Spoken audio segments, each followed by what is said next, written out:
So this is going to be another movie review. This one's called The Dalton Gang, 1949. Giving it 3 out of 5 stars. Pretty decent lipper western for its type of genre. The Dalton Gang is a 1949 U.S. Western film starring Don Redberry and Julie Adams, the sexiest sci-fi actress from the 1950s. She played the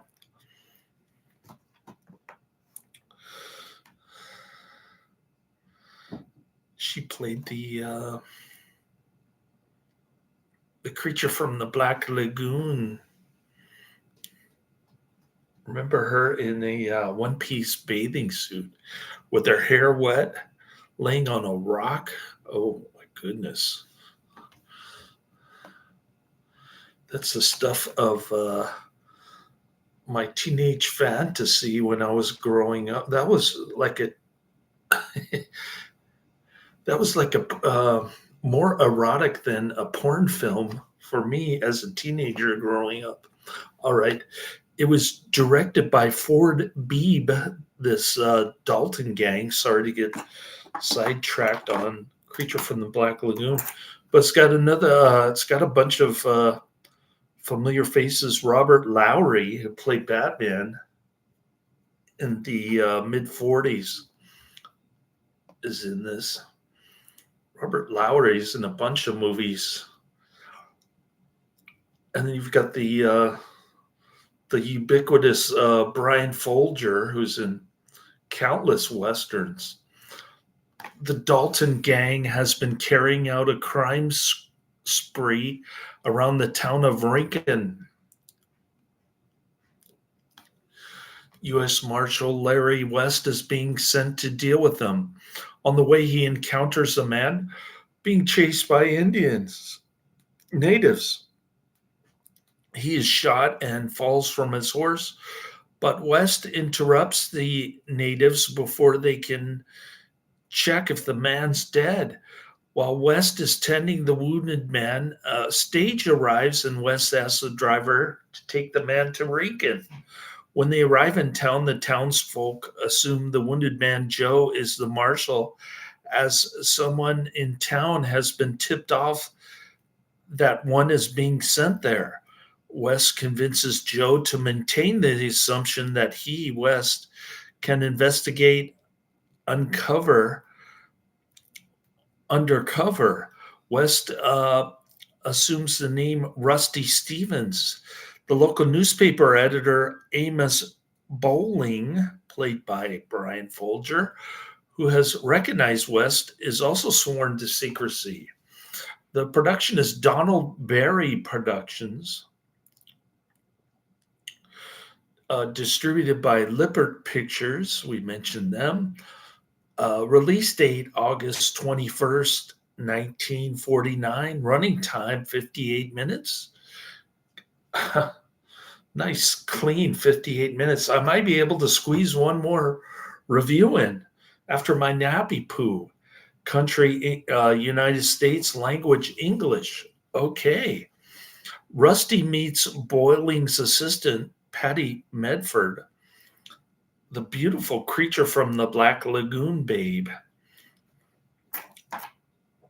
She's on countless Creature from the Black Lagoon movie posters, whose father was supposedly killed by the Indian chief Arahu, but she tells West that her father and Arahu were actually friends, and she thinks Arahu is innocent. Arahu was jailed, but then broken out by some of his braves. Rusty resolves to visit the tribe to get their side of the story. Arahu tells him a white man named Mac shot Medford. So the natives are nice. You've got Creature from the Black Lagoon, Brian Foulger, Batman, and some of the dialogue is kind of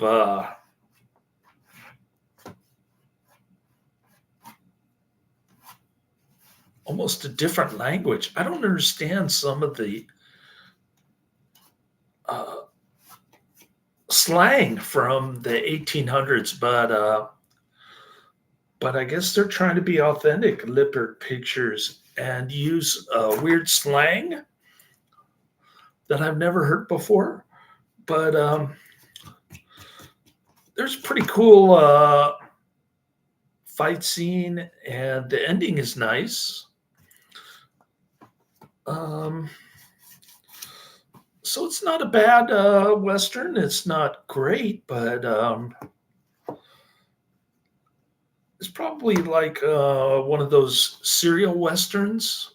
I haven't seen too many of those, so it's hard for me to say. But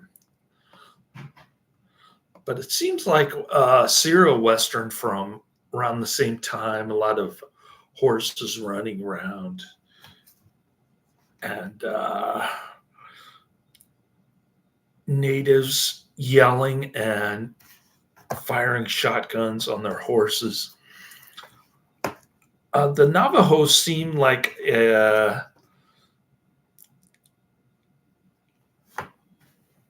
they are portrayed as the good guys, which is kind of interesting. Usually, the native tribes are the bad guys in these kind of westerns, but it's nice to see a little bit of different plot going with the Dalton gang. We don't have Indians as the bad guys. We have the Dalton gang as the bad guys. Uh, and Blackie Dalton is played by Batman.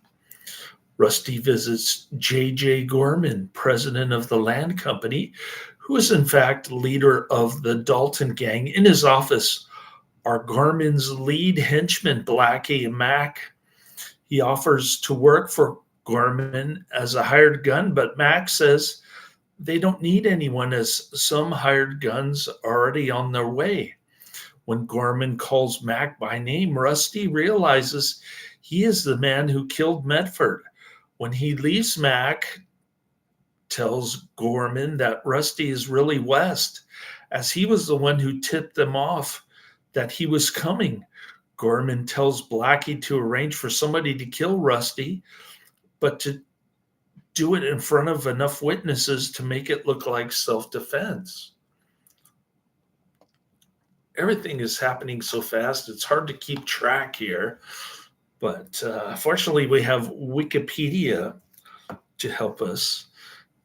Gorman tells Sheriff Jeb to go out of town to serve some papers. After Gorman leaves the sheriff's office, the judge who Jeb had seen playing cribbage with reminds him that every time he leaves town, someone gets killed. Jeb says he knows it looks suspicious, but he has no proof, and he doesn't want to cross Gorman. When Emmett, aka Missouri Gantz, provokes Rusty into a gunfight, West kills him, even though Blackie drew first. One of the gang tries to shoot Rusty, but he is wounded. Blackie, Emmett's brother, then gets the drop on Rusty from behind and takes him to the sheriff. He tells the sheriff that Rusty had been after Emmett and drew first, and the witnesses would confirm that version. Rusty tells the sheriff that he is a U.S. Marshal, but he can't prove it. Then he spots Joe, and he tells the sheriff he will confirm who is who, but Joe sticks to the story that he is Joe, is really the Marshal. Polly asks Arahu to rescue Rusty, pointing out that he is in trouble because he believed Arahu's version of the murder of her father. Arahu and a few of his braves break Rusty out of jail. Rusty visits Blackie in his hotel room. Rusty threatens to turn Blackie over to Arahu if he doesn't tell the truth. Blackie confirms the land company was behind Medford's murder. and the land company have committed crimes while dressed up as Navajos because the company needs the water. When Rusty tries to take Blackie out of his room, Blackie knocks the gun out of Rusty's hand with his hat, and they fight. This is the fight scene that I'm talking about. Batman and Don Red Berry. Cool fight scene. Very much very much reminiscent of the serials of this time period.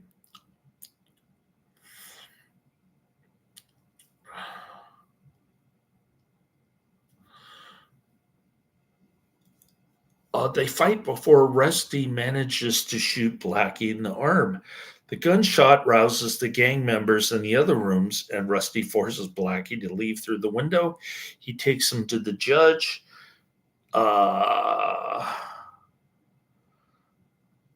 Rusty gets him to tell the judge the truth.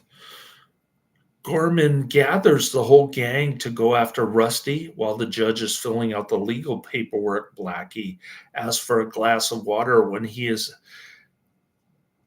out of the room, Blackie hides the gun that was sitting on the judge's desk. When the judge returns, Blackie kills him. Gorman instructs his men to spread themselves around town to be ready to attack the natives if they turn up. Amos returns to the judge with the sheriff, and they find the judge dead, and they're sure that Blackie did it. When Rusty returns, he finds the warrants and Blackie's affidavit. This convinces the sheriff to take a stand against Gorman. Rusty and the sheriff ride through town towards Gorman's office. A gunfire starts with the gang, but they make it to the office before the Indians arrive, and the gang turn their guns on them, allowing Rusty and the sheriff into the building, where they encounter Gorman as he's leaving his office with Blackie and two of the gang. Blackie goes back into the office while the others shoot it out. The sheriff is hit and the gang member killed before Gorman retreats to his office, where he hides behind the door. When Rusty enters, he sees Blackie about to bust through the door. On the other side, when Gorman tries to shoot him in the back but is out of bullets, they wrestle for Rusty's gun before Blackie fires at them, accidentally killing Gorman. In the sheriff's office, who only has a bullet graze in his forehead, the sheriff tells Rusty that his resignation has been refused. All right. That's pretty much the movie. Pretty good long synopsis on IMDb. All right, this one gets a 5.1 out of 10. It's closer to my rating than the previous movie, Hurricane Smith, which had a lower 4.4. All right, The Dalton Gang, 1949, 58 minutes, good time. 5.1 out of 10, only 102 ratings. This is even more obscure than Hurricane Smith. Deputy Marshal Larry West goes undercover to find out who has been terrorizing the territories, Navajos or the Dalton Gang.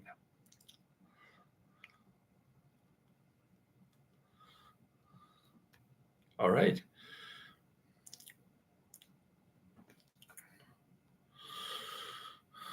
Here's a review, a more flattering review from Bucks, giving it a 9 out of 10 rating. The Bucks review is dated November 25th, 2003, and the title of the review is Good Low Budget Fare. Another of the Barry produced westerns released by Lippert in the late 40s, and early 50s. This one is not the least bit bothered by the fact. They didn't even give the names of the Dalton brothers, right? Putting that aside, what we have is a light little odor featuring a good supporting cast with little humor sprinkled about. Another interesting aspect here is that the natives live in pueblos as opposed to usual wigwam teepee. Very watchable. Okay.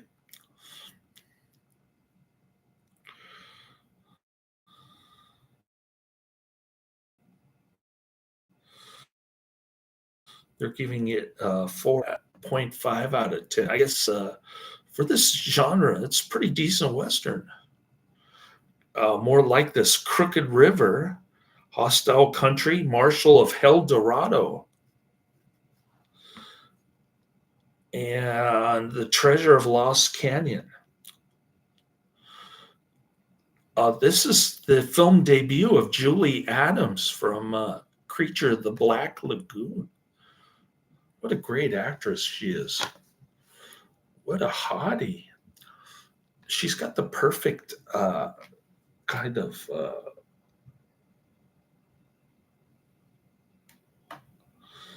I don't know, what do you call that shape?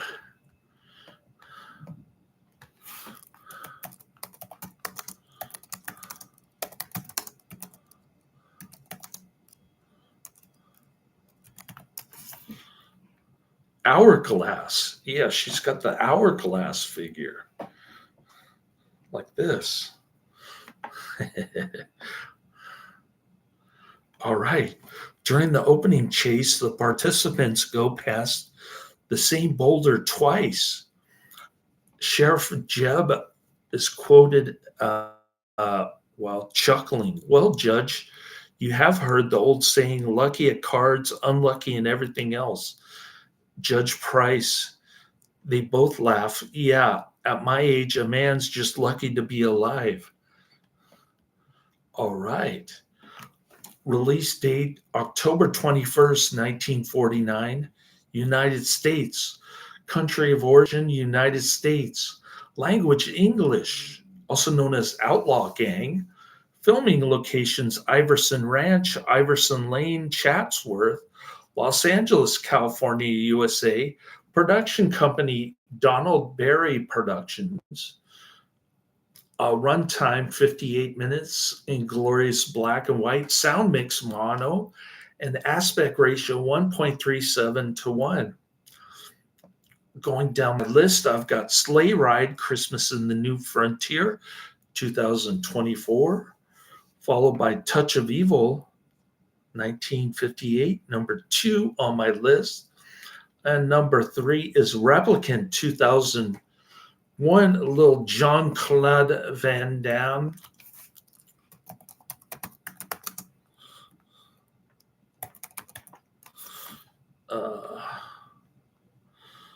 Not exactly a Christmas film.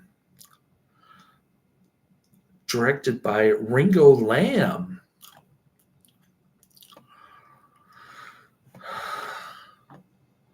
So that should be fun. We've got a nice list here for upcoming Christmas tide. You've got 2 film noirs, 1 Jean-Claude Van Damme sci-fi nativity play, and so we're in pretty good shape for this upcoming Christmas tide. Hopefully the Sleigh Ride movie isn't too long. I'm going to check it out right now.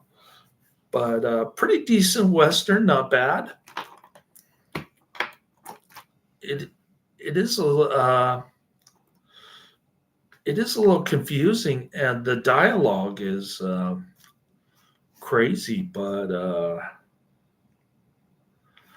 little hard to follow the plot.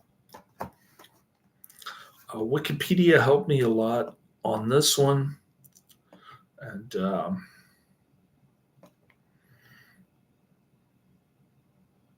ah, another Don Red Berry Western. So there you have it. A lot of cool, recognizable faces in this. Laters.